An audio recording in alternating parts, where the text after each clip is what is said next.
বিদেশিদের জন্য একটা বিশেষ ঘোষণা।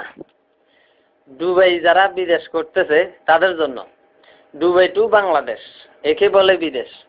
হায়রে মানুষ কেন সবাই বিদেশ বিদেশ করে? বিষে দিতে একটু দেরি হলে যেন গায়ে আগুন জ্বলে।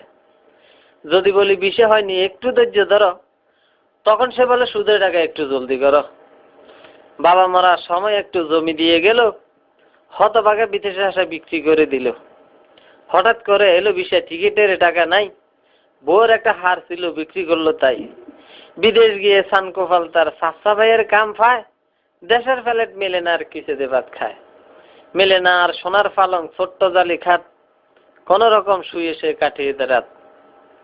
সকাল 5টায় শুরু হয় কাম, বিকাল 5টায় শেষ। 30 দিরহাম মজুরি, তার 1 ঘন্টা পায় রেস্ট। কষ্টে কষ্টে 5টি মাস হলো তারই পার, ডাব করলো দেশে টাকা 32,000। বউ তাহার আত্মহারা এত টাকা পাই, সবার কাছে গর্ব করে জামাই ডুবাই।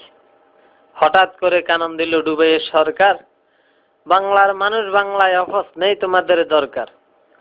দেশে যাইয়া প্রথম গল্লি বেনসন করে নেতাগিরি, কয়দিন পরে দেখি তারে টানে আকিস বিড়ি। যায় না চলা তারই সাথে বিদেশি সেন্টের বাস, কয়দিন পরে মাথা নাই তেল গায়ে গামের বাস। অথচ বিদেশ না গিয়ে 2.5 লাখ টাকা ব্যবসা করলে ঢাকা, দেশে থেকে কামাইতে পারে বিদেশি সে টাকা। করতো যদি সোনার ফসল 2.5 লাখ টাকা দিয়া, সুখী সংসার করতে পারতো আয়ের টাকা দিয়া।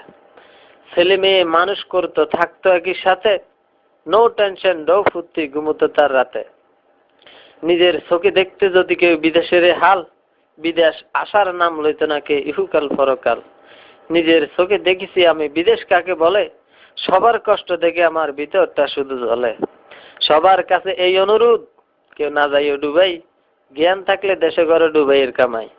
সকল কিছু জেনে আমি দেশে চলে যাই, আর আসবো না ডুবের গোষ্ঠী গিলেই।